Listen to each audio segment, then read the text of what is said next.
I've got it. We are going to be working with the Google Maps API. In the old days, this Maps API was free and did 2,500 requests per day, but now they've made it so that parts of it are behind API keys, and you start having using OAuth and stuff. But they haven't put it all behind this one address service that we've been using. That continues to work. And the basically idea of an API is you go read the documentation, you find a URL, and this is going to Google servers, and you pass in the address. And we have to pass in the address using what's called URL encoding. So spaces are pluses, that's a comma, and then that's a space. And so we have to pass this in a certain way, but if we do it right, we hit this, we're going to get ourselves some JSON back, and that's really cool. And so deep inside here we get the real address, a good address, we get a geometry, we have the location, we got the latitude and longitude, and we can extract stuff out of here. And so we're talking, and this one here is still rate limited to 2,500, but it's one of the few parts of the Google Maps API that is not hidden behind an API key. In a later chapter, we'll show you how to actually talk with the API key in the geodata code. The geoload shows you how to use an API key if you want to jump ahead and take a look at that. But for now, we're just going to take a look at GeoJSON, which is going to retrieve one page and tear it apart. So let's take a look. So we're going to grab the URL stuff and import JSON. So now we're going to use JSON, but we're going to actually pull the data out of the internet. And so I just take that service URL for Google Maps API. I found that somewhere in the documentation. And then I'm going to have a loop that's going to run forever. I'm going to add the location. And then if I hit enter, that's what this is saying, get out of the loop. And then what I'm going to do is I'm going to concatenate the service URL, which is this, and this URL parse URL encode gives a dictionary of address equals, and this bit right here gives me the string that leads to putting this address equals, but encoding these spaces the right way. So if you type a space, that bit of code turns it into the plus. So that's important, and I've got the question mark sitting here at the end of that. Then what we're going to do is we're just going to do a URL open to get a handle. We're going to read the whole document, and because it's UTF-8 coming from the outside world and we want it turned into Unicode inside our application, we say .decode. We can ask how many characters we got, and we put our JSON load S. Now, up till now, we've been just doing load S's from internal strings, but this is now a string that came from the outside world, and we'll put a try except in, and we'll set JS to be none, and that'll be our little trigger. Now, we can look for, they give us, if we take a look at the output, they give us this OK, and that status can be a problem, and it can complain about things.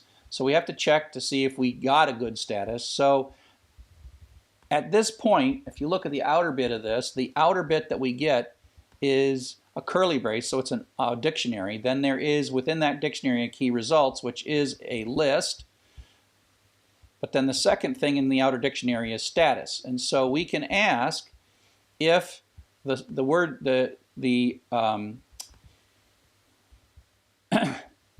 if we got a false, if we got nothing, that we'll quit. If we don't have a status key in that the object or that dictionary, or it's not equal to OK, any number of those things, if this or this or this are all, either of those are true, we're going to quit. Failure to retrieve and print the data out. And when you're starting to read stuff off the net, you often have to put debugging in here like this, like, oh, something quit, I got to figure out, and so debugging it. Next thing we're going to do is called JSON dump S, which is the opposite of load S, which takes this array that include dictionary that includes arrays, and we're going to pretty print it with an indent of 4, and then we're going to print that out. And so if you look at my code, we'll see that the first thing we do once we parsed it is we print it back out so we can see it. And then we're going to dig into it. So let's go ahead and run this code. Python geojson.py. One of these days I will always type Python 3. Ann Arbor, Michigan. Okay, so it ran, and so you see that it retrieved this URL. This URL was constructed and retrieved 1736 characters, and it's JSON pretty printed with an indent of 4, and this is that This is that JSON dump S all the way down to here. So that's just JSON dump S. And then it starts extracting. So it's going to pull things out. Now when you write this code, it's really easy to look at this and say, oh great, it's easy. I tend to have to print this stuff out over and over and over as I kind of construct this expression. But if we look at it, the outer dictionary sub-results leads to this array. And if you go look at this array carefully, you find there is only one thing in it. And so that the results is an array. Sub-0 gets us this dictionary. I keep wanting to say object because that's what it's called. And that goes all the way down to here.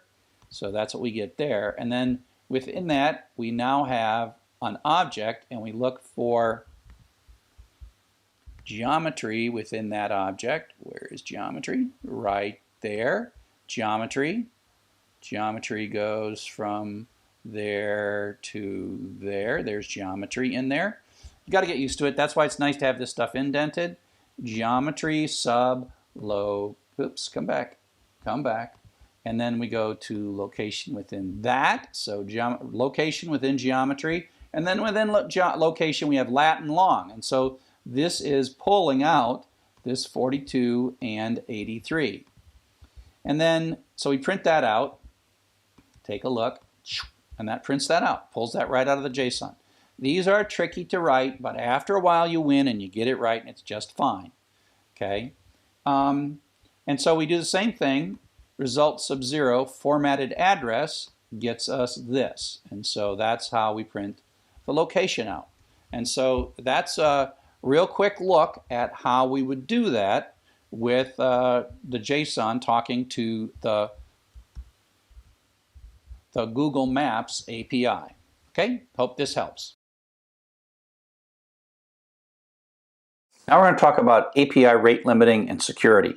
The key thing is that the Google API and the Google data is super valuable.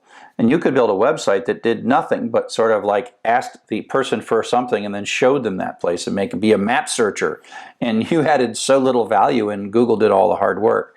And so they protect these somewhat. Sometimes they'll say you can only do 50 of these a day or 500 a day or whatever. That's called rate limiting. And sometimes they say you've got to log in, you've got to create an account and get a key with us and then present your key. So that means that your account only gets so many. And they keep track of who's using their service and how much they're using it. Google gives you even sort of a dashboard that tells you some of this stuff. It's kind of nice. And so the other thing is sometimes an API is free and then it becomes popular and they decide they're going to put a key on it or a rate limit on it.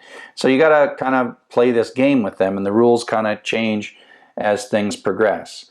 So that geocoding API that we're talking about has at one point in time 2,500 requests a day. You can get more requests if you get a key. Now, another API that we can talk about is the Twitter API. Now, Twitter API started out as a free public API, but then Twitter realized that people were making more money off of Twitter's data than Twitter was making off of Twitter's data. And so Twitter makes it so that you have to have an account.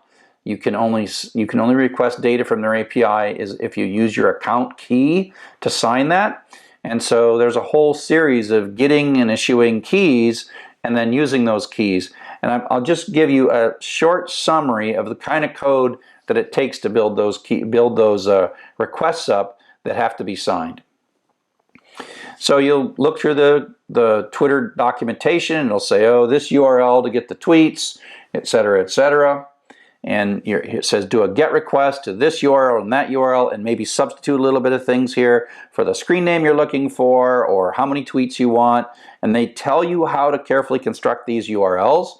And so here's an example bit of code that talks to the Twitter. Now, for now, I'll ignore the security bit.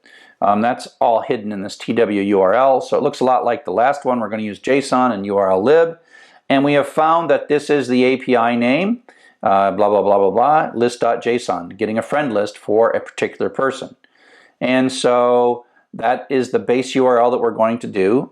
We're going to ask a person for a Twitter account. If we hit enter, we're going to break out. And TWURL augment, we're going to say, give me the first 5 friends of this particular screen name the one we just read in from input. And this TWURL, you'll see in a second, it adds a bunch of stuff to prove